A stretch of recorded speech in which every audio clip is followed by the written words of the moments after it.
This is Shylo Bijold, and you are listening to Grit and Grace.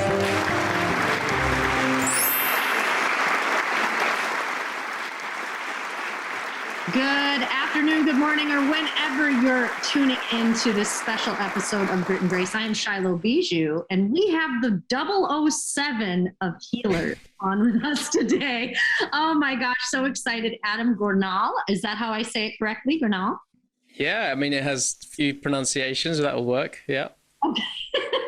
Well, I'm a Midwestern. I'm Minnesota girl, so we have an accent that's pretty heavy, and I know you have an accent as well, and I love the Brit accent always. I'm excited to have you on the show. We love our healers, our coaches. There's always a special spot on this show for that because I am all about sharing the suck, talking about trauma. One of my biggest things was a takeaway. We had a women's event this last week, and we want to normalize talking about trauma.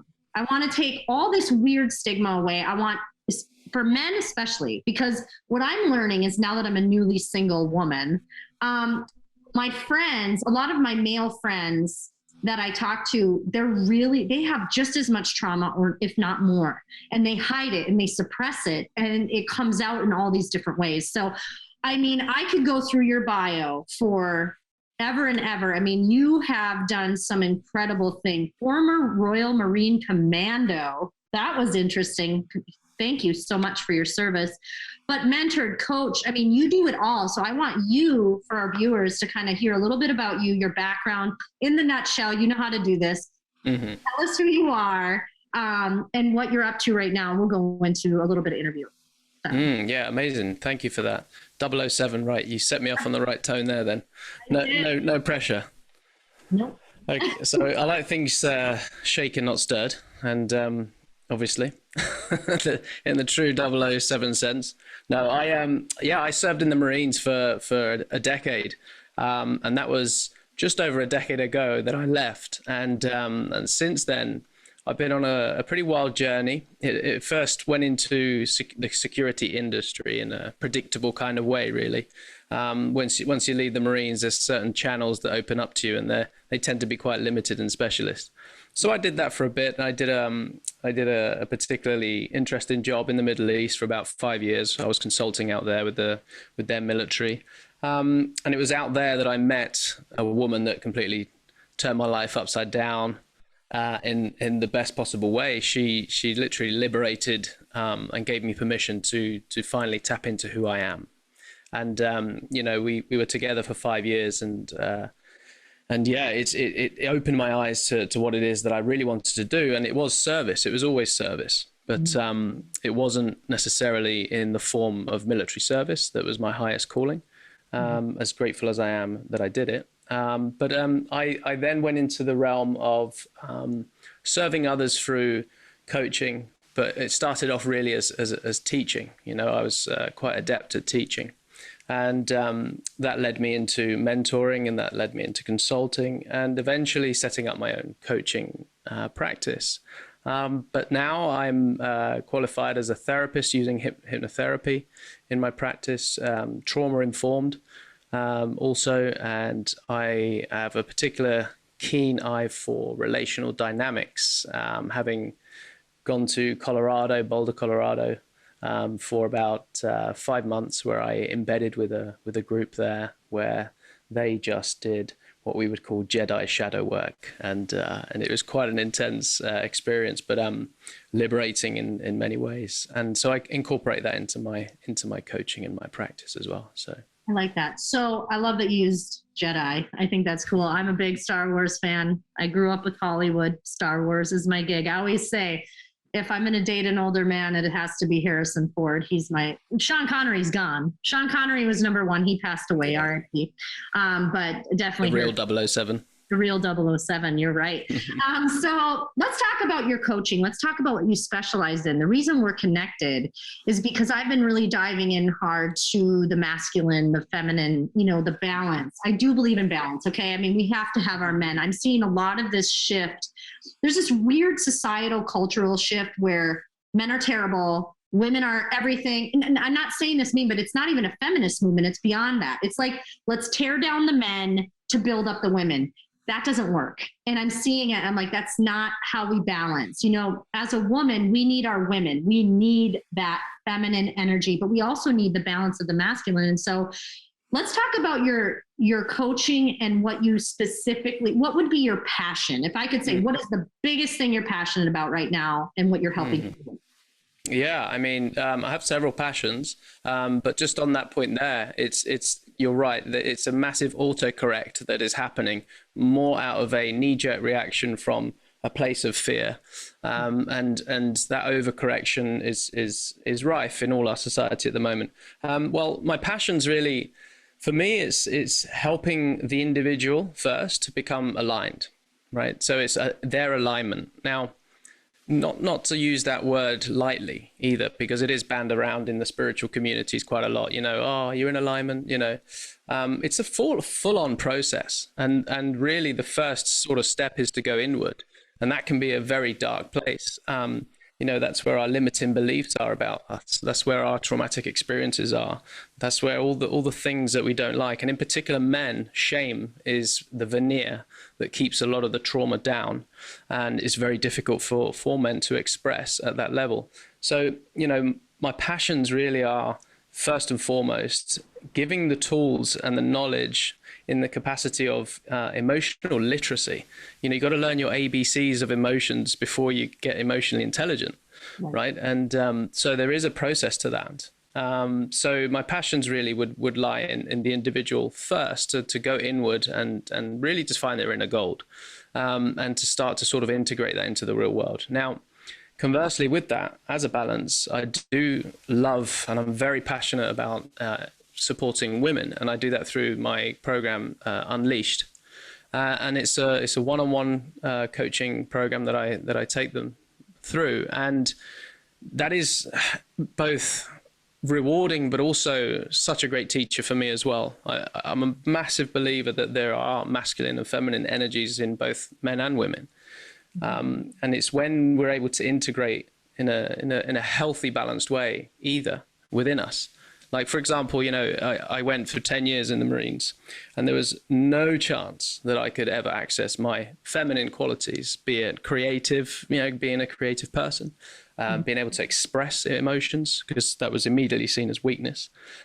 So, you know, there was a half of me that was cut off in that whole experience, I later learned.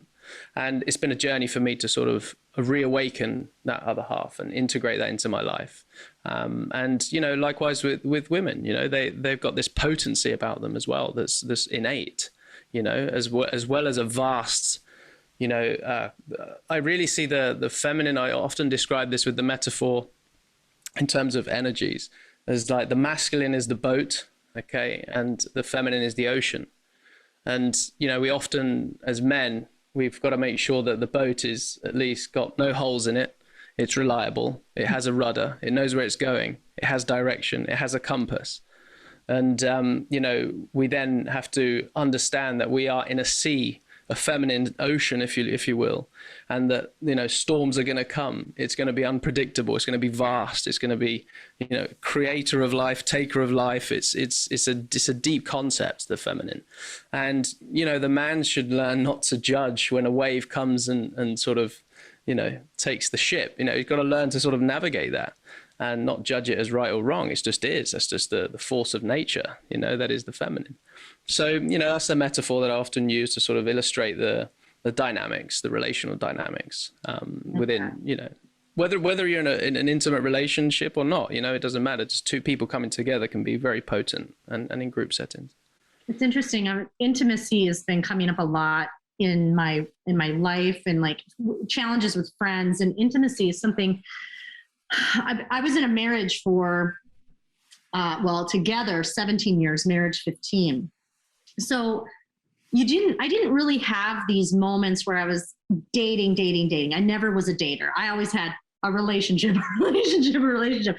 But something I'm noticing within my friends group, because I have a lot of single women now that are, you know, kind of radiating to me and talking to me. The big one is intimacy with men. And something I think women, and I've done this, is we're giving way too much credit. And I'm not trying to be mean to men. Like, we're expecting something of them. and they're over here in this different world, like simple 1, 2, 3. And we're like, well, you should be here. And why don't you understand me? One of the things was being intimate sober. I'm newly sober as well, but even for a regular person, many people will use something to be able to be intimate. And I think that's an interesting topic if you're willing to go down that road. Absolutely. Because it's been coming up within my friends group, personal experiences where I'm like, wow, you know, I've had to relearn my whole body for this year, being sober and everything. But I didn't realize how many people, not with issues, that really haven't had intimacy without help. And they don't understand how to be intimate. So let's talk about that, because I think there's a lot of men who listen to this, by the way.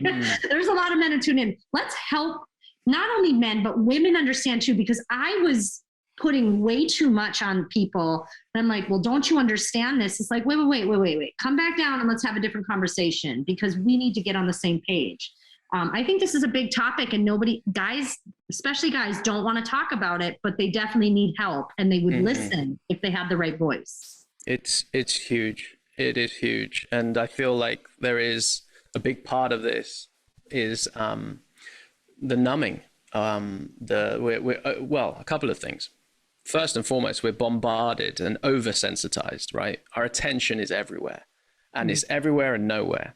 So, you know, focus, presence, right? For me, if you want to be intimate, first learn the art of presence, you know, and to fully be in that moment with that person, sober especially, with no numbing, with no uppers, no downers, nothing to disturb the natural energy flow exchange between one person and another.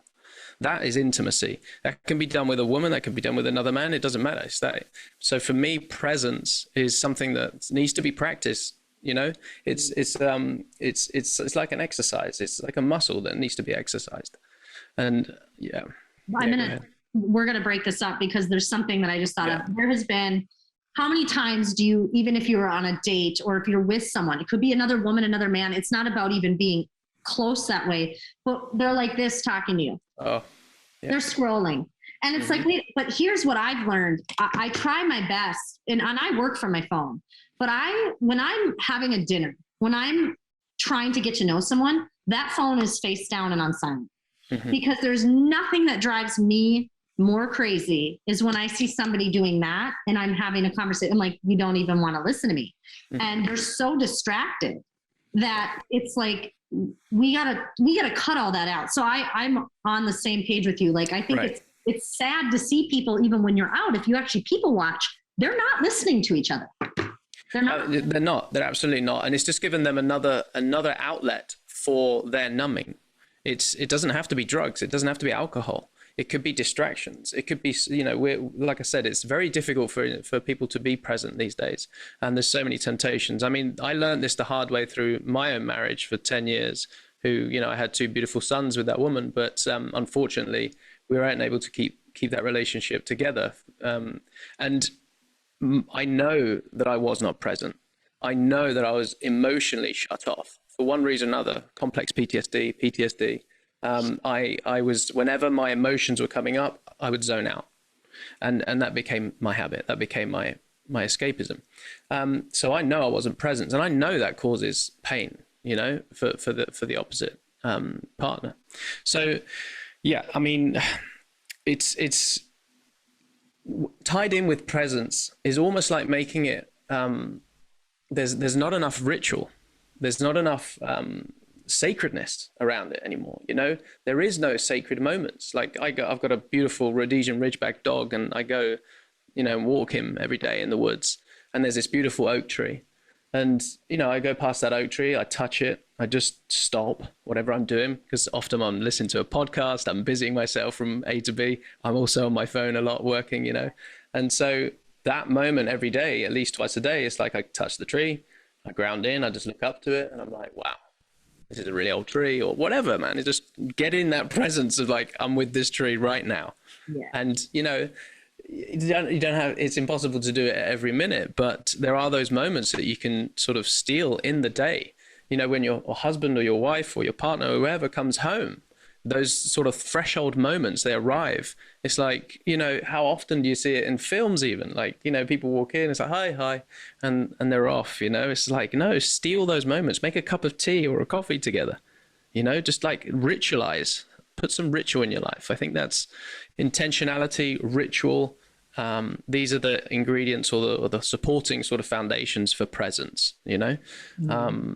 And intimacy, it will come from that. Intimacy will be what is born out of that presence in that moment. And I'm also newly single, and I've made a declaration to myself to explore my own intimacy and improve that relationship to that. And it comes in all forms once you make that declaration as well. You know, there's opportunities to do it all the time.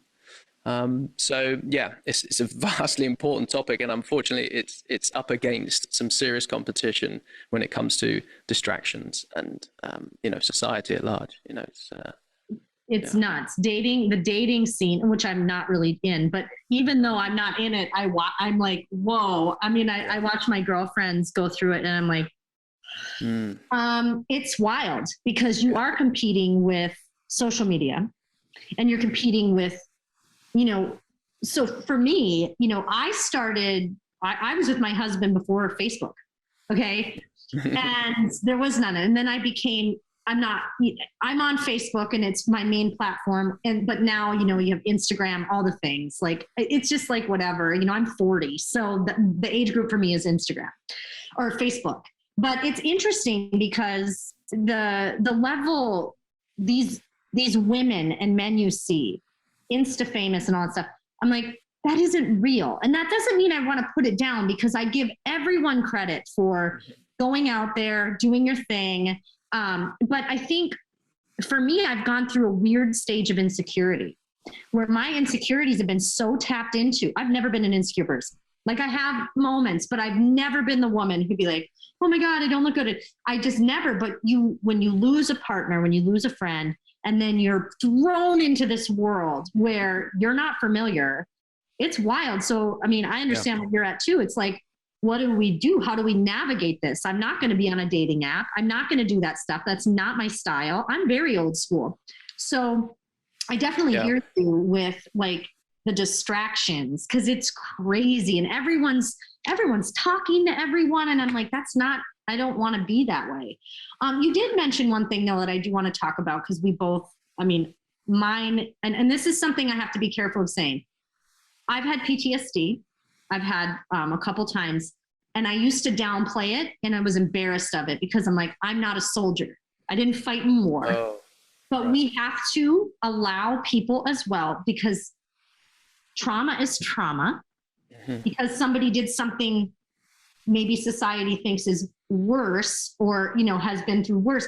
We have to allow people to say, I've had trauma. And I used to hold that back, and I wouldn't talk about it. So I know that you said you had PTSD. If you're willing to talk about that, how did you go from Marine to this? What was the turning point? You said there was a person who came into your life, but also was there something else that happened? Obviously, you've suffered some traumas. So if you're willing to open up about that, it'd be. Yeah, I mean, my journey with trauma, my awareness around trauma is a fairly recent discovery. I'd say 4 years, right? Before I was in the spaces and the communities that were discussing trauma. And even at that time, I never considered myself someone who had PTSD. I just didn't have enough reference points. And you raised a very important point. I was among, you know, I was in the alphas of the alphas. I was in a recon unit, and those guys, some of my friends got into some serious trouble and some serious, you know, situations. I have a dear friend, Mark Omrod. He's the first triple amputee of the Afghan war. You know, and he's now a very inspirational talker and incredible guy. And he's got his own journey of how he's dealt with it, right? And his mindset is his tool, which he uses to great effect. But for me and for many others, that on the face of it, we look like we're not wounded, right? On the outside, physically not wounded. It took a while for the collective sort of consciousness to sort of agree that actually, you know, just because they're not physically wounded doesn't mean they're not wounded, right? And it's very, I remember just kind of sucking it up and just going, well, I'm lucky, I'm blessed, I'm grateful, nothing happened to me, I'm good, and how could I possibly be like, you know, depressed or anxious right now, or whatever this is that's going on inside of me, right? Compared to those guys.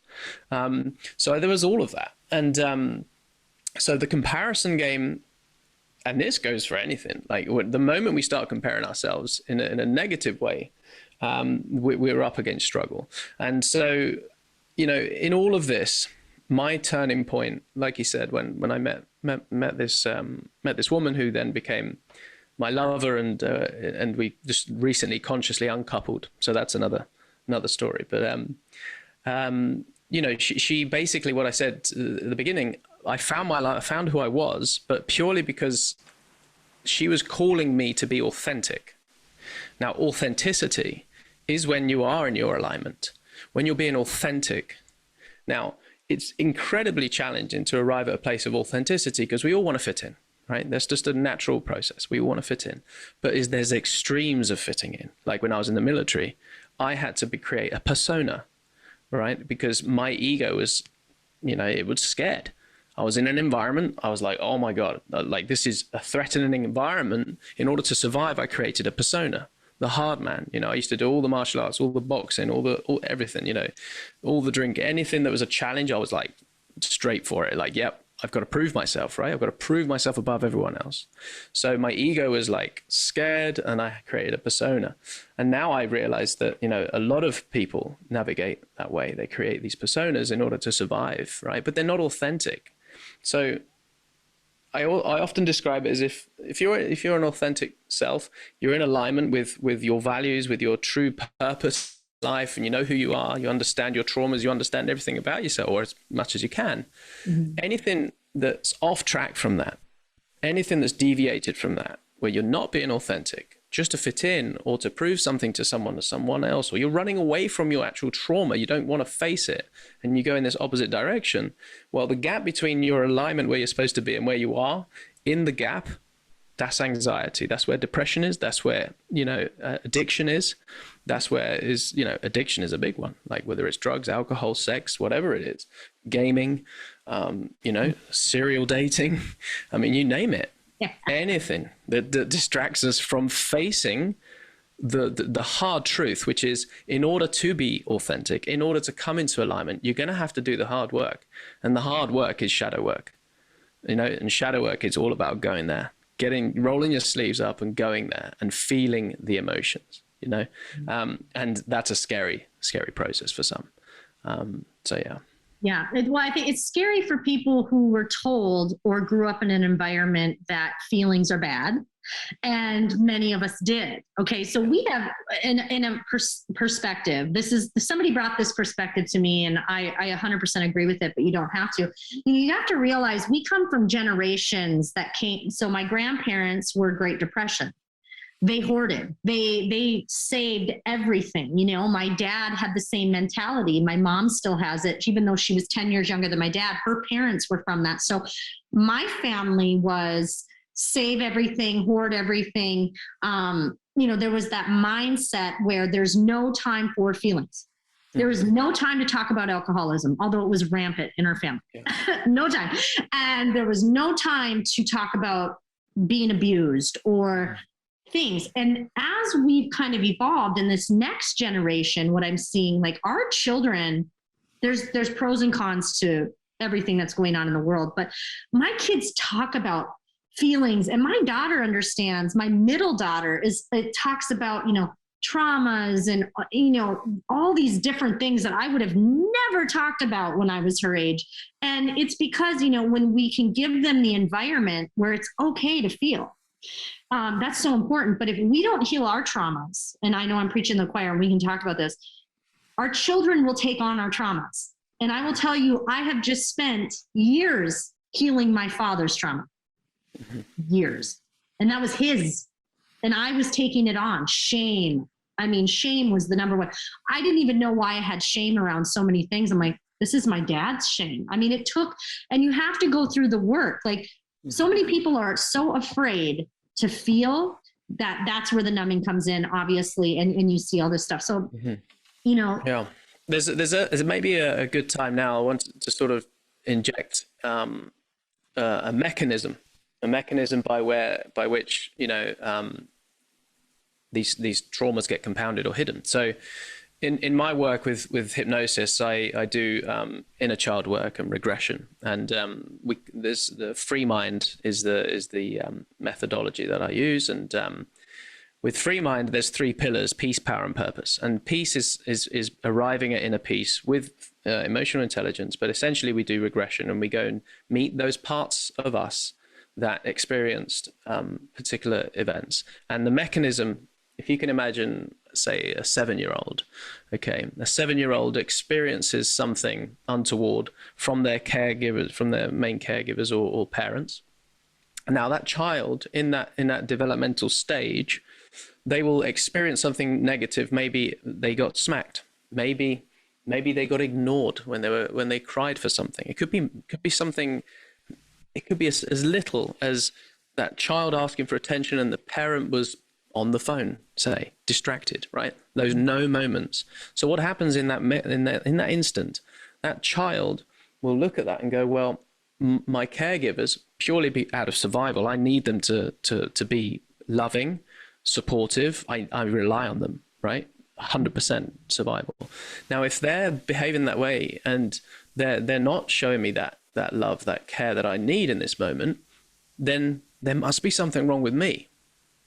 So that child does that little mental gymnastics and comes to the conclusion that because they're perfect, and they need to be, otherwise that truth that they're not perfect is devastating for a child. Mm-hmm. When that child thinks, oh my God, I'm all alone in the world because my parents are not here, that's devastating. So a lesser of two evils is to think that what's wrong is with the child. So they develop this mechanism where it's like, I'm not worthy, or, you know, I'm not good enough, I'm not loved, but that's okay. My parents are still there. And they maintain that toxic relationship for survival. And it's a wonderful survival mechanism. And we do end up reaching adulthood and we've survived. But those moments get compounded and they have more and more of those moments. And that's what complex PTSD essentially is. Now, the kicker to all of that's all well and good if that was just a mental mechanism that happens, but it's not. Each of those moments gets stored in our body as a traumatic experience. And our nervous system, whenever it's in a traumatic experience, whether that's as an adult or as a kid, activates. And we have 4 responses to the traumatic experiences. We fight, we flee, or we fight, freeze, fawn, and I've lost the 4th one. It's getting late. Fight, freeze, crikey. Why am I? You're doing great. Yeah, I'm trying. This is going to be edited anyway, can't it? Right? Yeah. It is going to be edited. You're good.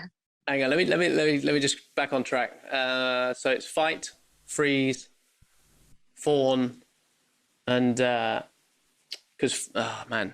Anyway, I'll have to come back to it. But essentially, our nervous system will respond in one of four ways. Right. And that mechanism becomes your habitual behavior to trauma. Now, the problem with complex PTSD that is very often that the nervous system never switches off survival mode. So it's constantly activated, right? So it's constantly in the survival mode. And so that causes that's like hyper stress all the time. And so that's one of the mechanisms by which at a young age we begin to learn all these like limiting beliefs about ourselves, you know, and it's trauma that needs to be looked at and healed. And luckily there are processes out there that you can do that, you know. Let's talk a little bit about your processes. So you use hypnosis, you work with men and women. Let's just go into what you do, because I think people are going to be looking for you after this anyways, but I want to talk about what you do specifically. So for women, you're a man, clearly, mm-hmm. and you're helping women. Let's talk about that aspect first, because it's a different world when you come in and you have a woman, mm-hmm. and you obviously have to build trust. So what do you do specifically for women that's really helping them get through these processes quickly, safely? What's your mechanism and what are you using? Yeah, I mean, you've said it already. So building that foundation of trust, right? And that's fundamental. And it took a while. Basically, my early clients were all referral based. And, it went from the relationship that I had with Faye, my partner. And she was like, look, I helped her out through some of her darkest moments, and the thing about it is that it's not just a case of showing trust once. It's every time. And by that I mean, if a woman expresses, fully expresses, however she wants to express as well, by the way, right? If a man can hold that expression, fully receive that expression, without collapsing into his own boy traumas, right? That's the first goal. And if he manages to do that, he then doesn't go to the fixer mode, right? I mean, if that in itself is like, I help the guys that I coach to get to that level, right? That's golden if you can do that for a woman. So when a woman experiences a man receiving her full expression, and it could be vile as well, it could be directed at him, but most of the time it's like directed at an archetype. Like the man represents like all men at that moment or whatever, right? A behavior. And so that woman is expressing like hell, and the man just like holds that and maybe connects emotionally to her and just allows it to move through him without the need and desire to fix her, to offer her solutions and all the rest of it, right? And so if you can do that, which is not easy, but if you can do that, that is a little test of trust. And so that's one aspect of it. But for me, presence comes into it again when they're communicating, and I'm always asking questions that are really just wanting to get to the core root beliefs, because like I can hear what they're telling me sometimes, and I know it's in the story narrative. They're narrating a story, hoping that it stays logical and kind of like, well, then they did that, and I suppose it's okay that they did that, and I'm like, whoa, keep going deeper. There's more. There's beliefs under that, and then when you get to the second layer of these like beliefs, we can then question like, where do those beliefs come from, right? And then we can go to the third layer of like, and now we understand where the origins of your beliefs and your narratives that you've been carrying with you and the stories that you're telling yourself every day, they may not be serving you. They may not even be true. They may not even be yours, right? So it is a process of holding them in that space. And while we're in that space, it's for me, emotional fitness. So it's about developing emotional fitness as well as emotional intelligence and awareness. Like emotional fitness is how quickly can you experience a traumatic emotion, feeling, thought, and then come back to a baseline of love, self-love, and peace. Like how quickly can you do that? And for some, they've never experienced that level of like peace and love and self-love. So, that's really your emotional fitness.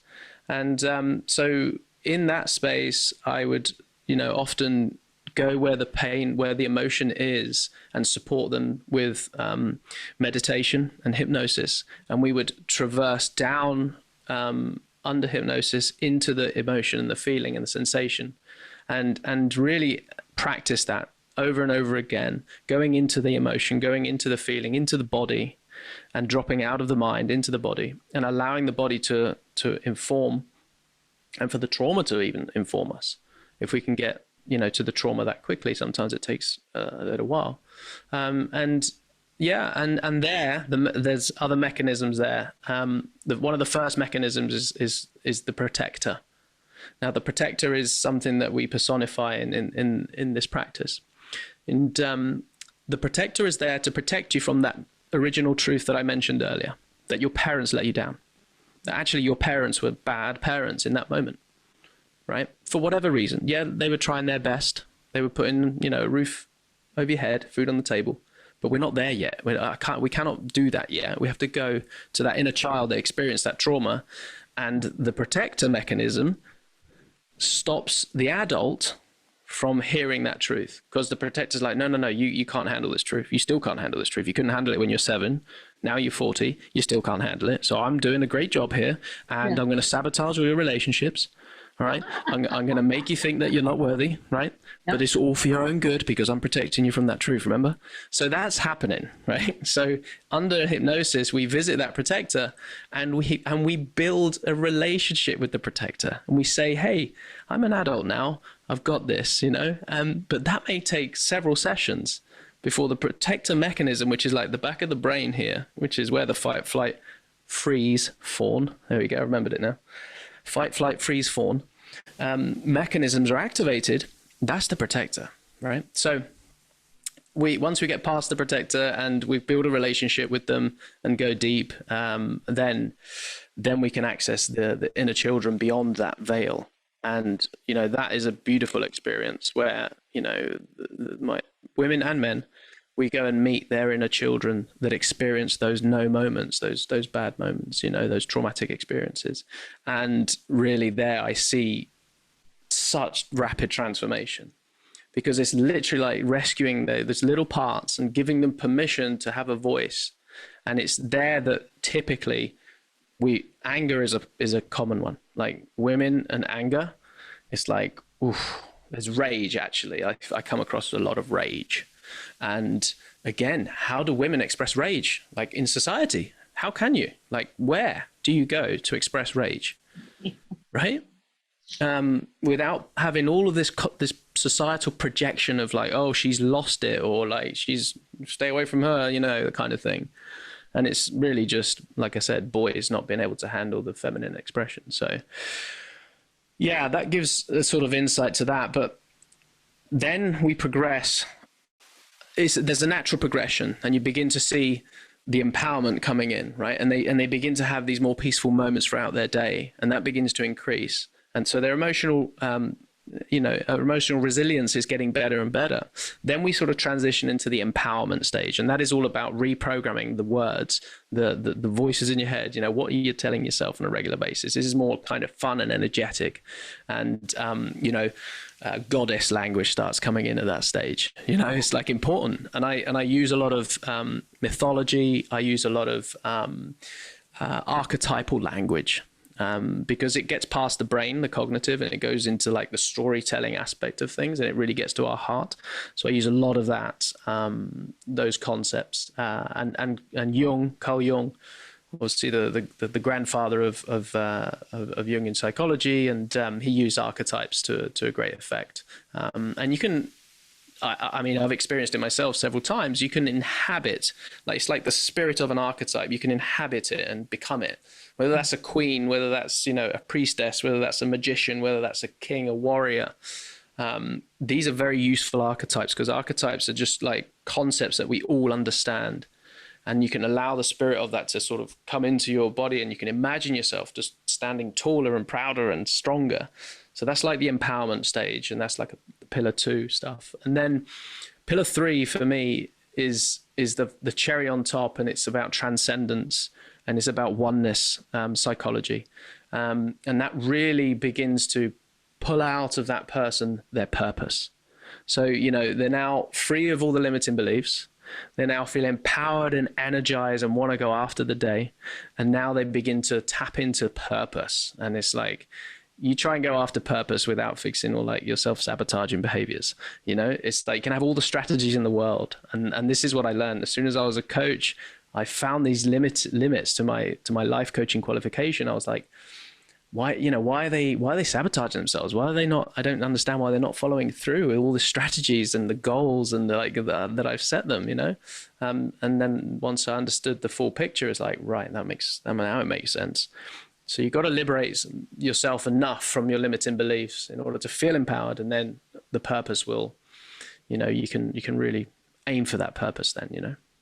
It's interesting. And by the way, I know Chris is listening and I'm listening and I'm going, and we're intrigued in this. This is like very good, very deep. We love everything you're saying. One of the things that I'm going to go back a little bit on is emotional intelligence. I talk about it all the time. But I like that you said mental fitness, because it's interesting. In my line of work, we're team building, we're doing things, and people hire coaches all the time. And I'm like, the reality is, in our industry, you can hire someone specifically to teach you the core basics of what we do, like how to recruit people, how to do that. But that's not what you need. Most people need inner child work and healing. They need to master emotional intelligence. And I don't mean you have to be a master instantly, but you have to be working on it every day. Because I will tell you, when I first got started in entrepreneurship, I was the most reactive, and I still have my moments, but now when I have a moment, my mental fitness comes in. I'm like, how quickly can I come back out of this? What is really bothering me? And so I love that you hit on that, because our listeners, they're really looking for like, holy cow, that's a lot. You're dealing with a lot. You've got your 4 pillars, you've got your pillars, but in reality, I like that you said your purpose can't come until you handle all this other stuff. There are people, including myself, who used to work on everything but the one thing I needed to work on. I could look fabulous. I could cut fat. I could be bodybuilder ready or photo ready. Everything revolved around my image because I could control that. But what was really going on side, and I know a lot of people do that, what was really going on side, I'm like, I feel rejection constantly. And I always expose myself to everyone. Rejection is always on the forefront in the last year. I'm like, why do I constantly feel rejected? Last week, I was having a conversation with some incredible people. And as I was sitting there listening, I'm like, I know why I feel rejected. My parents left me all the time by myself when I was like 5 and 6, all the time. But I was like, that is where it comes from. I was constantly left.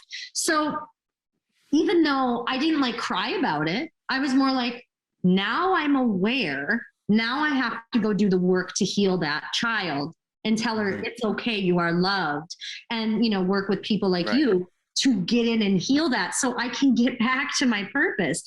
And the mental fitness is where people need to get. So it can be overwhelming. Somebody's listening to this going, I'm not even close to any of that. So let's talk about that. How can fear will take over and tap into all the things we talked about? And that's what's happening as well. So we have big things in this world tapping into our fears.